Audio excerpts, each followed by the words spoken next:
Hello, everyone, and welcome back to Grassland Studios. Today, I thought I would take an opportunity to talk to any of you that are looking to go into animation or concept design, concept art in any which way. Perhaps even you're looking for reference for backgrounds. But if you're going into animation or illustration, any of the sort, you may be wanting to design characters, vehicles, objects, backgrounds in relation with structures, and everything needs to be in relation to a scale relative to each other. Now, as you're going to learn, it's really simple. It doesn't really require any math because all it is units in relation to each other, objects in relation to each other. And I want to kind of show you how to do that. So what you're going to see in front of you is a character that I'm working on right now. Obviously, I have not finished the model sheet. This is just very, very rough. These are just some early sketches, secondary sketches, a second layer. There'll be multiple layers on top to get it to the sort of quality that you see up here, which even this isn't fully finished. But what we do generally is, in this case, this is going to be a character turnaround right here. So a character who's being turned around will be, you see the left side, you see the right side, facing left and right. You'll see the looking forward, you'll see them turn to the side, maybe even more like you have a 3/4 angle right here, you have a front and you profile view. Maybe that's all you have, maybe you have more. This is different from thumbnails. Now thumbnails are generally going to be where you're doing expressions, you're doing emotions of the character, you're doing potential positions, if the character is fighting, or if they're just sitting on a park bench, or they're saying hi to someone, or they're playing a sport or something, or they're just trying to express the emotions of the character to understand the actual personality of the character. This is not for that purpose. This is to be able to actually find the actual relative height of the character itself. Okay, so I'm going to take you through some ones that are a little bit more finished. Okay, so this is a character model sheet that I ended up making for Shaak Ti from Star Wars for one of our series, Shattered Republic. As you can see right here, this is going to be the character design right here. And so what I did for this one is we wanted to make it off the 3D character model of Star Wars, the Clone Wars. So in one case, what we ended up doing is we actually grabbed the model and created the relative unit size and then stylized it into a 2D animation art and style, which was, as you can see right here, the original art that we were trying to figure out, and then stylizing it into more of sort of the realistic Revenge of the Sith moving into Force Unleashed sort of art style that we saw right there. The importance of this is you see the look, profile view, in most cases, which is sort of like a 3/4 profile view almost. You have the top 3/4 looking from the top down to the top down on both cases, 3/4 left and right of seeing the character. And right here, you're going to have the 3/4 of this is sort of looking straight into the camera of two different potentials right there of the actual character in itself. In some cases, you can even use that for thumbnailing for the actual character of emotions right there. But what you're looking at here is, as you see these red lines, why is that important? Okay, well, we want to line them up with each other. As you saw right here, she's looking often that she's not entirely, just complacent, right? In many cases, what you'll end up having is the feet will be flat. They'll be relative to each other. What we wanted to do here is we wanted to put some perspective in. So we said if this is going to be, relatively speaking, about the same height, the actual head length and where the eyes are going to be meeting up and where the end of the neck is going to be, this is going to be where the torso finishes off, or the actual rib cage, and then you have the hips and down to the bottom of the pelvis, and then you have to the bottom of the legs right here. Now, there can be more, there can be less, but they're really just good marks for those that are the artists that are doing this to tell the relative proportions of the character. Why are these important?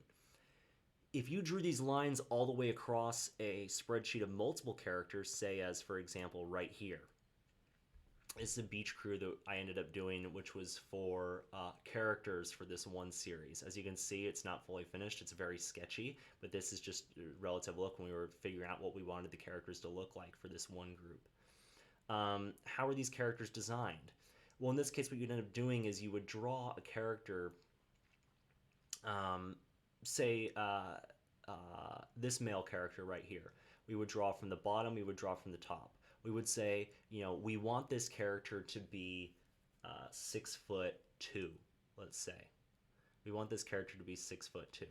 So in relation to this character, we're going to say, okay, how many units is that down?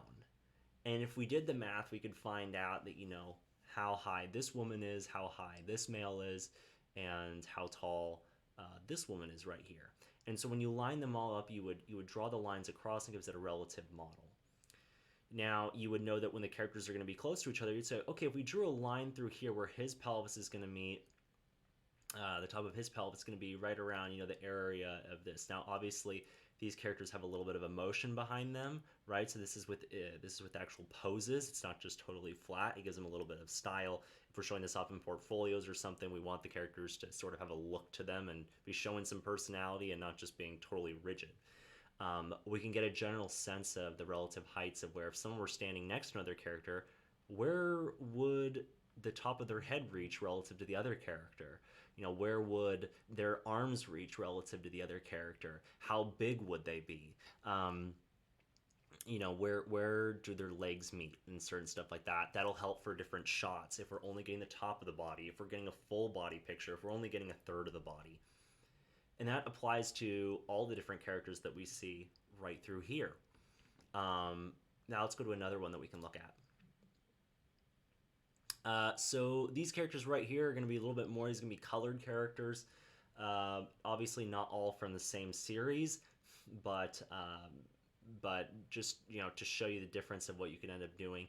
If you wanted to have multiple different characters from different shows, let's say, and you're wanting to do your own fan thing, or maybe you're just trying to bring characters from other different shows or combinations and you're trying to match them up to each other, you can also use characters that you've already designed to figure out a height of a new character. Say we wanted to use this woman, who we've developed right here. We want to use her as a reference for a character that we like to be super tall. We don't want her exactly look like this, but we want to use her. How tall would a woman about this height of a new character be in relation to the other characters we've got lined up right here? Well, we can draw the lines across from the bottom to the top, and relatively speaking, and we could say, okay, so she would be a little bit higher. Top of her forehead would be around the point of the hair at the top of her bun, this woman's bun right here. And so we'd say, is that how tall we want her to be? When we have, discussions with the characters, if she's right next to her, she's going to be looking up, she's going to be looking down. Do we want that height comparison? How does that interact with the characters, right? And does it stand for your character's personality? Well, it's really good when you do this, when you're finding not only is it good for staying on model, it's also really good for if you're just trying things out, you can look to see, why are we giving the characters the height that they have? Is this, culturally speaking, is this something that we know for a certain group's ethnicity or part of the world, that this is, relative heights for this group of people, that we know that this is generally the area in which they lie into, and so we're trying to see if that matches up correctly? Is it because of the fact, you can go all the way from that specific all the way to something like, we want this character to be condescending and dominant, and we want them to be imposing to another character, and so we want them to be taller. Is this enough of a height difference to make it feel that way? Or does this character need to be taller to make this character feel threatened? Or do we want someone who's very threatening, but they aren't as tall as this character? And so she's dominant, and maybe she isn't, and she's not as tall, but she still has this dominant sort of threat to her persona in contrast to this character right here, even though she's shorter. And the audience will directly see that and go, that's interesting. So she's carrying, sort of persona, even though she's not obviously top and dominant. And height. And we know that certain characteristics can immediately give certain impressions to the audience. And so we want to take all those different things into account, like we talked about. So why is this important, right? How would we go about starting off a character spreadsheet? I'm not going to be drawing characters for you, obviously, since I just showed those examples. But if you want to be doing this for yourself, then I'm going to show you right here how you're going to be able to do that.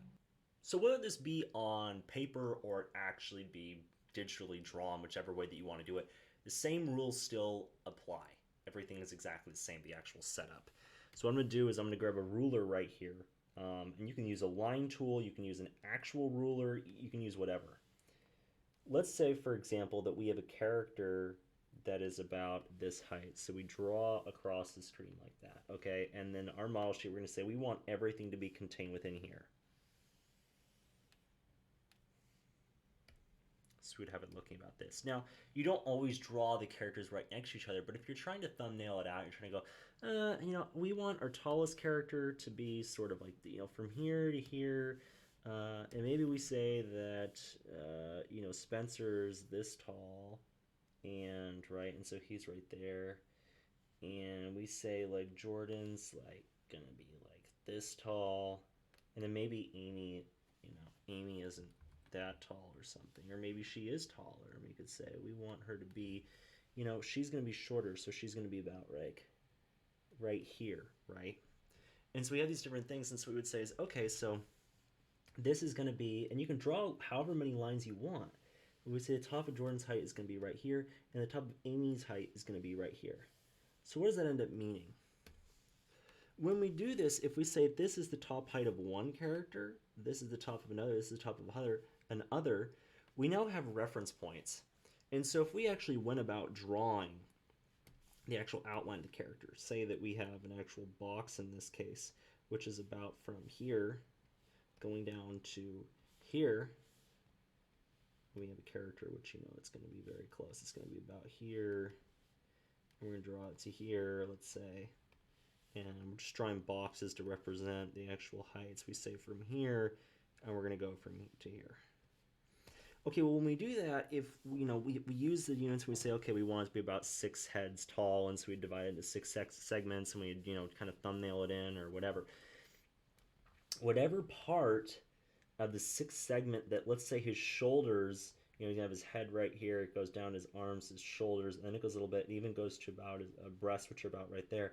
Okay, well, maybe at a point, that point where it's a little bit lower about the area, like if we say that we're like, well, we're going to have his head, and it's going to be coming down, and he's going to have his shoulders or something, let's say, and there's the neck or something, and shoulders are coming down, and whatever, and then, okay, you see how almost, immediately when we're doing this sort of thing, we're already being faced with, this sort of deal right here, where this is coming down, but the shoulders are being lined across right there. That is right here is basically where her head starts, is right there. And so when we have the characters interacting, right, when we have the characters sort of interacting with each other, we know, oh, when they're talking to each other, if she's talking to him and they're both looking at each other, she's going to be down here, and this is going to be where his body is.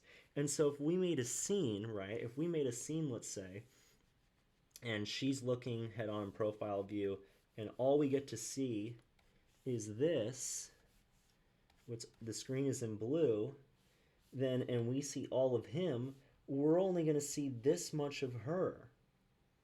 And so that's why this is important, not only so that we can use it as a reference for making sure that we're staying on model, but also that when we get different camera angles, we know how much should be in them. Also so that we can line up characters together to see an interesting roster, so that we can see details, so we can judge the detailing of one character to another. Is there enough detail put into one character? Is one character lacking? Is it too bland?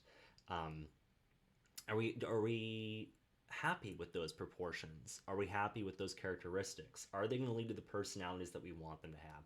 Ask all these questions, make the model sheets for yourself, and that's basically how you do it. It's as simple as that, just creating your characters, putting them there, judging, and lining them up for all those different purposes. I hope this makes more sense. Go ahead and try this out for yourself. I am positive that it's going to help you find out some more things and solve some problems perhaps that you're facing with your characters, but also just make you a bit more organized. And if you didn't already understand how it works, well, now you do. So I hope you enjoyed, and have a great day.